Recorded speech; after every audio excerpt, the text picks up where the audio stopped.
उत्तर प्रदेश मदरसा act 2004 एक राज्य स्तरीय कानून है जिसे उत्तर प्रदेश सरकार ने मदरसों की निगरानी और उनके नियमन के लिए लागू किया था। इस अधिनियम का उद्देश्य मदरसों की शिक्षा प्रणाली में पारदर्शिता, जवाबदेही और गुणवत्ता सुनिश्चित करना था। इसके तहत राज्य सरकार ने मदरसों को पंजीकरण कराने और उनकी शैक्षिकी गतिविधियों की निगरानी करने का अधिकार प्राप्त किया। इस अधिनियम से जुड़ी कुछ प्रमुख बिंदुओं पर चर्चा करने से पहले हम पहले इसके उद्देश्यों, प्रावधानों और बाद में सुप्रीम कोर्ट के निर्णय की बात करेंगे। उत्तर प्रदेश मदरसा अधिनियम 2004 के उद्देश्य। उत्तर प्रदेश सरकार का मुख्य उद्देश्य इस अधिनियम के माध्यम से मदरसों की कार्यप्रणाली और शैक्षिकी गुणवत्ता को बेहतर बनाना था। यह अधिनियम मदरसों को सरकारी नियंत्रण में लाने के लिए था ताकि यह सुनिश्चित किया जा सके कि वे राष्ट्रीय शिक्षा नीति और अन्य शैक्षिकी मानकों के अनुरूप काम करें। इसके तहत सरकार ने मदरसों को वित्तीय सहायता देने, शिक्षक की नियुक्ति की प्रक्रिया को नियंत्रित करने और छात्रों की शिक्षा की गुणवत्ता को बेहतर बनाने के लिए उपाय किए। उत्तर प्रदेश मदरसा अधिनियम 2004 के प्रमुख प्रावधान। मदरसा का पंजीकरण। इस अधिनियम के तहत उत्तर प्रदेश राज्य में सभी मदरसों को पंजीकरण कराना अनिवार्य कर दिया गया था। पंजीकरण के बिना कोई भी मदरसा राज्य में कार्य नहीं कर सकता था। पंजीकरण की प्रक्रिया में मदरसे की शैक्षिकी गतिविधियों, पाठ्यक्रम और प्रशासनिक ढांचे का विवरण देना आवश्यक था। केंद्रित पाठ्यक्रम। अधिनियम के अंतर्गत मदरसों को एक राष्ट्रीय शिक्षा प्रणाली के तहत शिक्षण की दिशा में काम करने के लिए प्रोत्साहित किया गया था। मदरसों को हिंदी, गणित, विज्ञान, सामाजिक विज्ञान आदि जैसे विषयों को पाठ्यक्रम में शामिल करने के लिए कहा गया था ताकि छात्रों को मुख्यधारा की शिक्षा प्राप्त हो सके।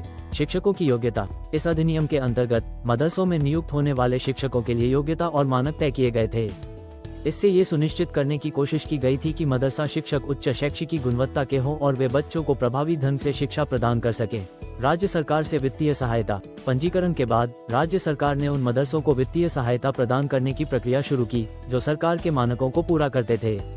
इसके माध्यम से मदरसों की शैक्षिकी सुविधाओं में सुधार करने की कोशिश की गई थी। निगरानी और निरीक्षण। इस अधिनियम के तहत सरकार ने मदरसों की निगरानी के लिए एक तंत्र स्थापित किया था। इसके द्वारा ये सुनिश्चित किया गया था कि मदरसों में शिक्षा की गुणवत्ता और प्रशासनिक व्यवस्था मानकों के अनुरूप हो। निरीक्षक और अन्य अधिकारी मदरसों का दौरा करते थे और उनके कार्यों का मूल्यांकन करते थे। मदरसा अधिनियम पर विवाद। मदरसा अधिनियम 2004 की शुरुआत से ही विभिन्न पक्षों द्वारा विरोध किया गया था। कुछ मुस्लिम संगठनों ने इस कानून को असंवैधानिक बताया था क्योंकि उनका मानना था कि यह उनके धार्मिक संस्थानों की स्वतंत्रता और संस्कृति पर प्रतिकूल प्रभाव डाल सकता था। उनका कहना था कि इस कानून से मदरसों का धार्मिक स्वरूप प्रभावित हो सकता है और यह उनके बच्चों को शिक्षा के मामलों में स्वतंत्रता से वंचित कर सकता है। दूसरी ओर कुछ अन्य विशेषज्ञों ने इस कानून को एक सकारात्मक कदम बताया क्योंकि इससे मदरसों में शिक्षा की गुणवत्ता में सुधार हो सकता था और छात्रों को राष्ट्रीय शिक्षा प्रणाली के अनुरूप शिक्षा प्राप्त हो सकती थी। उत्तर प्रदेश उच्च न्यायालय का निर्णय। उत्तर प्रदेश मदरसा एक्ट 2004 के खिलाफ कुछ मदरसा संचालकों और धार्मिक संगठनों ने उच्च न्यायालय में याचिका दायर की थी।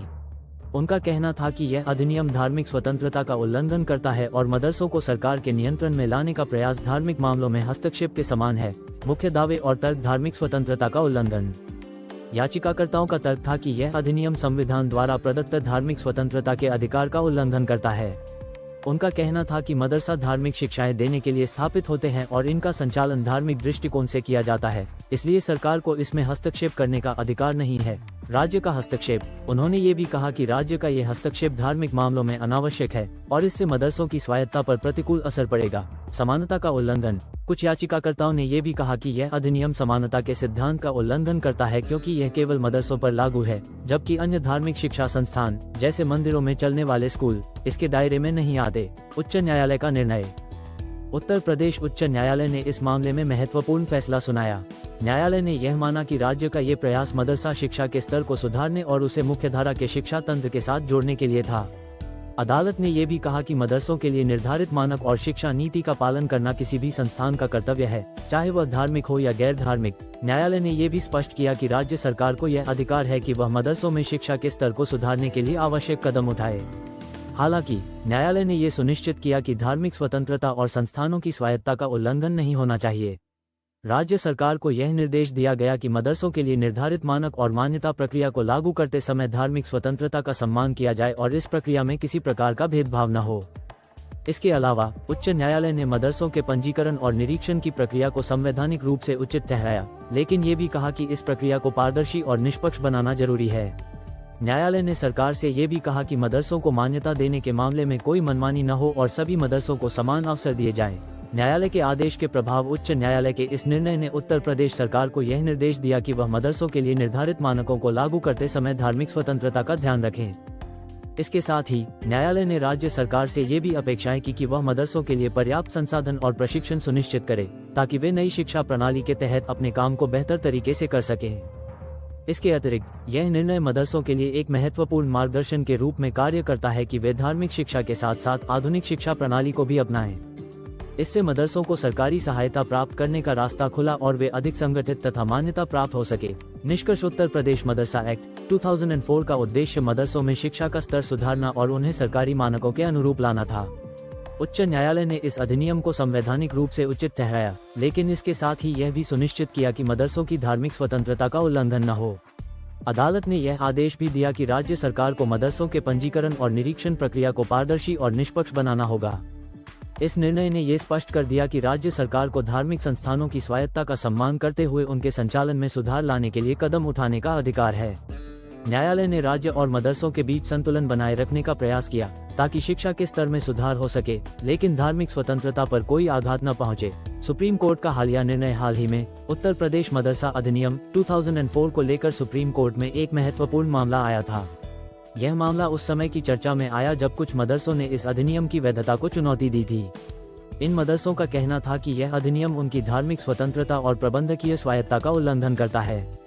सुप्रीम कोर्ट ने इस मामले पर विचार करते हुए कहा कि राज्य सरकार का उद्देश्य मदरसों की शिक्षा प्रणाली में सुधार करना और उन्हें मुख्यधारा के शैक्षिकी मानकों के अनुरूप लाना था।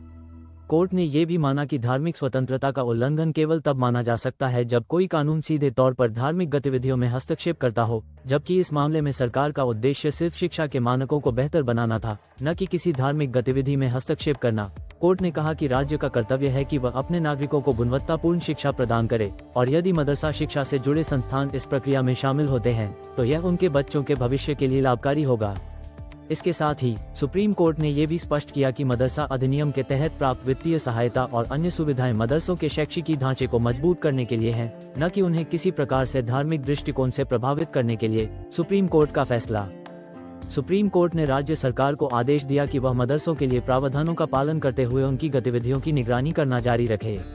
अदालत ने यह भी कहा कि यदि कोई मदरसा शिक्षा के गुणवत्ता मानकों को पूरा करता है और सरकार के नियमों का पालन करता है तो उसे सहायता प्राप्त करने से वंचित नहीं किया जाएगा। यह निर्णय मदरसों के लिए एक बड़ा धक्का था, क्योंकि यह सुनिश्चित करता था कि मदरसे राज्य की शिक्षा प्रणाली में एकीकृत रहें और वहां के छात्रों को समान शैक्षिकी अवसर प्राप्त हों। अदालत ने यह भी निर्देश दिया कि मदरसों को अपनी शैक्षिकी गतिविधियों को सुधारने के लिए समय दिया जाए, और अगर कोई मदरसा शिक्षा में सुधार करता है तो उसे वित्तीय सहायता और अन्य संसाधनों से लाभ मिल सकता है। इसके अलावा राज्य सरकार को मदरसों की प्रशासनिक निगरानी के लिए एक स्वतंत्र समिति गठित करने का आदेश दिया गया था, ताकि यह सुनिश्चित किया जा सके कि सभी मदरसे निर्धारित मानकों के तहत काम कर रहे हैं। निष्कर्ष, उत्तर प्रदेश मदरसा अधिनियम 2004 एक महत्वपूर्ण कदम था, जिसका उद्देश्य मदरसों की शिक्षा प्रणाली को सुधारना और उसे राष्ट्रीय मानकों के अनुरूप लाना था। हालांकि इस कानून को लेकर विवाद भी हुए, लेकिन सुप्रीम कोर्ट ने इसे संविधान के अनुसार माना और यह स्पष्ट किया कि मदरसों को शिक्षा के अधिकार से वंचित नहीं किया जा सकता। इस निर्णय ने यह सिद्ध कर दिया कि राज्य का उद्देश्य मदरसों के धार्मिक या सांस्कृतिक पहलुओं में हस्तक्षेप नहीं करना, बल्कि उनके शैक्षिकी पहलुओं को सुधारना था। कुल मिलाकर उत्तर प्रदेश मदरसा अधिनियम 2004 और सुप्रीम कोर्ट का हालिया निर्णय ये दिखाता है कि शैक्षिकी सुधार की दिशा में राज्य सरकार और अदालतें दोनों ही सकारात्मक कदम उठा रही हैं, ताकि सभी बच्चों को समान और गुणवत्ता आधारित शिक्षा प्राप्त हो सके।